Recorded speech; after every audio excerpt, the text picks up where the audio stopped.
Today, we will be drawing free body diagrams and finding the acceleration of boxes using friction coefficients. And this time our free body diagrams, of course, include the friction force vector. So let's draw the free body diagram here. This box is 100 kilos, so of course has a weight force. It also has a normal force, equal in magnitude and opposite in direction to the box. We have a force of 200 newtons. The arrow needs to be shorter than the weight force since 200 newtons is clearly smaller than the weight.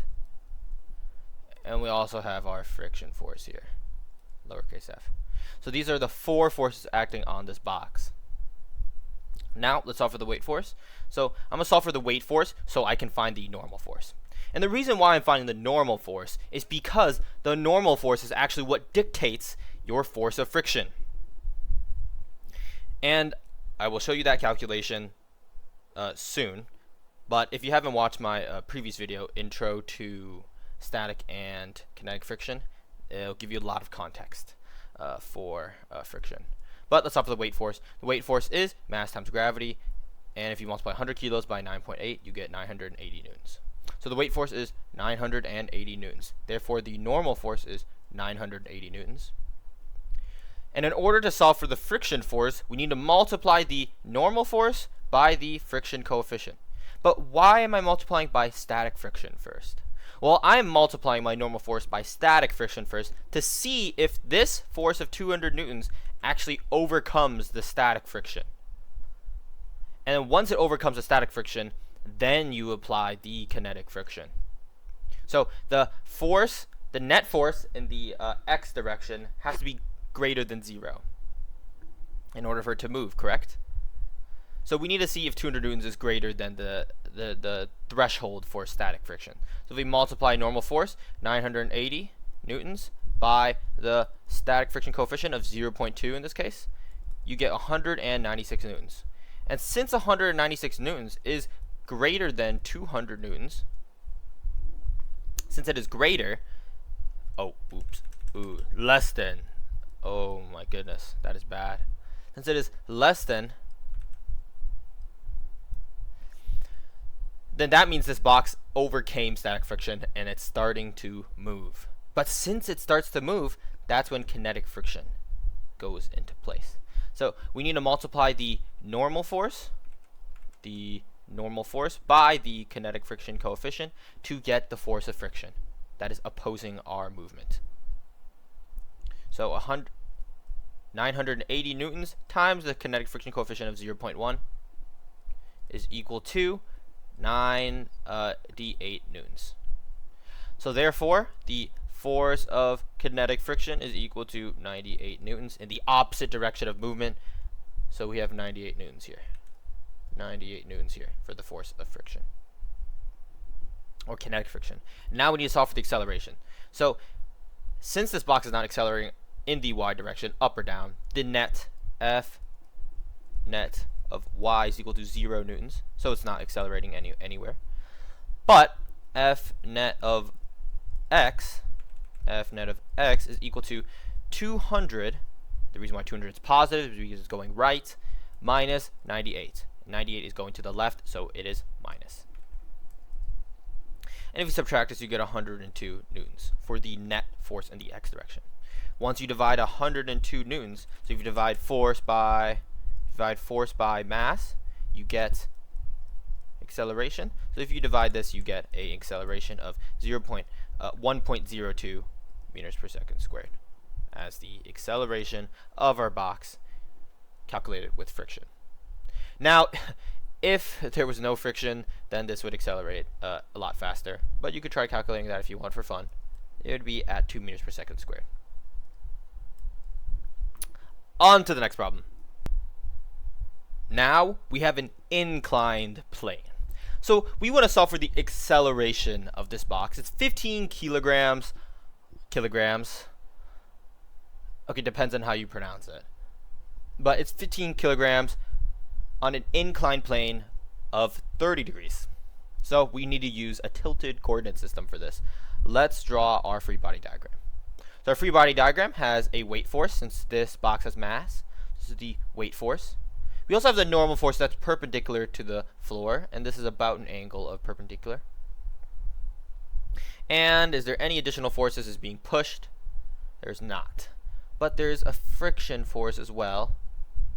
Since this box is likely going to be dragged down this way by some force, weight or normal force, the friction force is going to oppose in the opposite direction.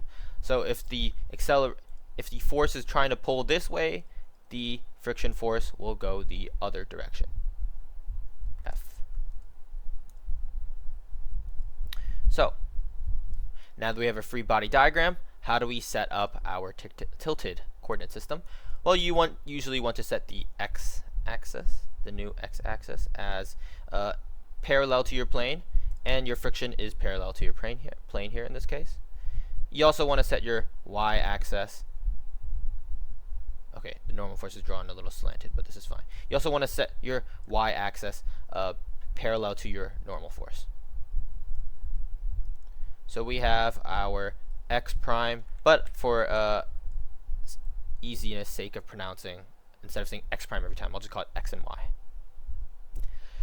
So we have our new tilted coordinate system, and usually the weight force is going to form the angle of incline on the negative y-axis. So we have 30 degrees of the weight force. So now we have to calculate the normal force in order to solve for the friction force, correct? So we need to solve for the weight force. So weight force is equal to mass times gravity. And if you multiply 15 by 9.8, you get 147 newtons. Okay, now we have 147 newtons here. We need to solve for the components of this weight force. So in order to solve for the components of this weight force of 147 newtons, let's draw that bigger. So in order to solve for the normal force here, we need to find the y component of the weight force. Since this box is not accelerating up or down in the quote-unquote y prime position, or the y prime axis, it's not falling through the plane, it's not going accelerating upward, the normal force will be equal to the y component of this weight force. So F net y prime, technically, but I'll say y, is equal to the normal force, which is going in the positive direction, so normal force is positive, minus the weight force is going in the negative direction, minus 147 times the cosine of 30 in order to get this adjacent part of this adjacent side of this 30-degree triangle. So we have 147 times the cosine of 30 subtracted from the normal force, and since this box is not accelerating up or down, we get a net force of 0. Therefore, the normal force has to equal 147 cosine of 30. And if you solve for that, you get that the normal force is equal to approximately 127.31 newtons. Okay, let's separate that newtons real quick. The n was kind of colliding into the 1 there. So now that we have a normal force, we can solve for the friction force. So we want to test out the static friction to see if the weight force can overcome the maximum static friction force. So we have 127.31 newtons times 0.7. If I type that into the calculator, 127.31 times 0.7, you get approximately 89.12 newtons. So this is the maximum static friction force. This is the max static friction that can, let's write with F, static friction force that can occur. So if the static friction pulls in this direction at maximum 89.12 newtons, this weight force, this x component of the weight force, this side right here, has to overcome 89.12 newtons. So let's see if it overcomes that. So we have 147 is the magnitude of the weight force times the sine of 30. So I can get the x component here. And if you multiply 147 times the sine of 30, you get 73.5 newtons. So since 73 0.5 newtons if you compare these two. 73, 80. Okay. Since 73.5 newtons is less than 89.12 newtons, that means this box isn't moving. Because in order for the box to move, the force in the positive x direction must be, or any direction against friction, must be greater than the friction. But since your weight force here isn't great enough to push the box past static friction, this box will not move.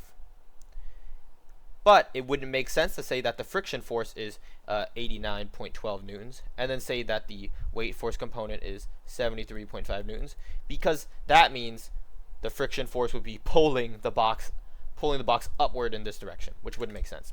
So the friction force must equal so 73.5. So the friction force must equal the weight force's x component, because only at max the friction force can get to 89.12 newtons at maximum. But if the box isn't moving, the friction force is equal to and cancels out all of the forces to make it so that F net of x is equal to 0 newtons.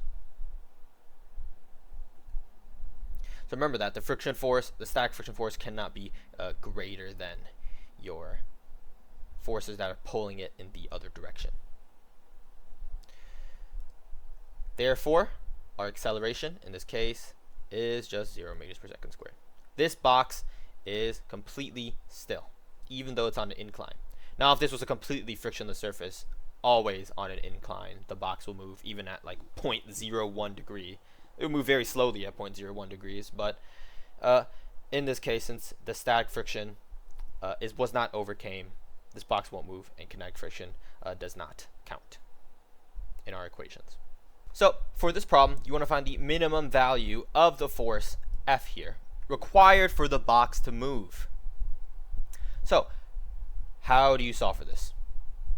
Well, let's draw a free body diagram first and mark out all our forces. So I'm going to mark out the weight force, since the box's mass has a weight. We're going to mark out the unknown force F. We're going to mark out a normal force. But the reason why I'm going to draw the normal force shorter than the weight force is because this 200 Newton force is kind of pulling the box upward. And if you pull the box slightly upward, the normal force will be less. The normal force will be less, because I'll have less interaction on the floor due to the upward force. And this upward force is pulling at an angle of 30 degrees. So let's just write down 30 degrees here. And one last force we actually have, we have our static friction force. So we have this 200 newtons here, so that's known already. But we need to solve for the normal force in order to solve for anything related to friction. So in order to solve for the normal force, we need to get a F net y equation. But we don't have that yet. So let's solve for all the y component forces we know. One of the largest ones that stick out is the weight force.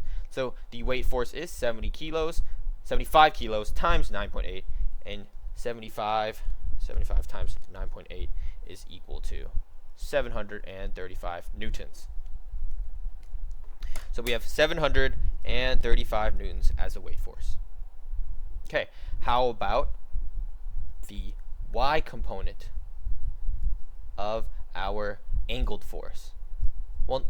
Well, in order to solve for that, we just need to multiply 200 by the sine of 30 to get the opposite side. So we can use all these together in order to solve for a net y equation. So the net y equation has negative 735 at the beginning, because this weight force is going in the negative y direction, so it's negative. We have our 200 and 200 sine of 30 going in the positive y direction, as this arrow is pointed upwards slightly. We also have our unknown normal force. And all of this must equal 0 because the box isn't going down or up. So we only have one unknown variable. With just a little bit of algebra, we can get the normal force. And the normal force will be 635 newtons. Once we have solved for the normal force, we can multiply our normal force by the static friction coefficient. And if you do that, you get 635 newtons times 0.8 as the static friction coefficient. And you will get a static friction, or a maximum static friction, of 508 newtons. So this right here, it will be 508 newtons in this case, and our normal force is 635. And the reason why the normal force is 635 is because, and the reason why it's less than the weight force, is just because of this arrow, or this force vector that's pulling the cube. Nah, this is more of a rectangle. The rectangle is slightly upward. So always watch out for arrows that are when friction problems, always watch out for arrows that are pulling, or force vectors that are pulling the box slightly upward. That will decrease the normal force. Or force vectors that are pushing the box downward, which will increase the normal force. And it makes sense, because if you try to drag your finger across, I don't know, maybe your wooden desk. You try to drag your fingers across a wooden desk. If you just press really, really lightly on the table, your fingers can move through the desk smoothly. But if you press super hard on the table, well, if you press downward, just like that, downward force onto this box, then it's harder to move your fingers through the table, unless your table is like oiled up. So our maximum static friction force is 508 newtons. Now that we have this, we can solve for our last unknown force of F. So we need to set up a net x, F net x equation. We have our friction force, which is going the negative direction, so we have negative 508 newtons. We also have the x component of our 200 newton force. The x component of this is also going the negative direction, so we have 200 and cosine of 30. So cosine of 30 will solve for the x component of our 200 newton angled force. And we also have our unknown force in the x direction. So once we have solved for all of this, we need to set this equal to 0. And the reason why is because when this force overcomes both this backwards pulling angled force and the force of friction, once this force is greater, the box will move. So if you solve for all of this, the force is equal to 681.21 newtons. And once you get greater than this, once you get greater than 681.21 newtons, this box's net force in the x direction will become greater and will overcome all the pulling forces to the left. And once that happens, the box will move. And when the box moves, you solve the problem. And static friction is overcame. And then, as per the other problems, kinetic friction will be used in your free body diagram. So, as always, if you have any questions, put it down in the comment section. I hope this video helped. I'm going to go to the zoo right now.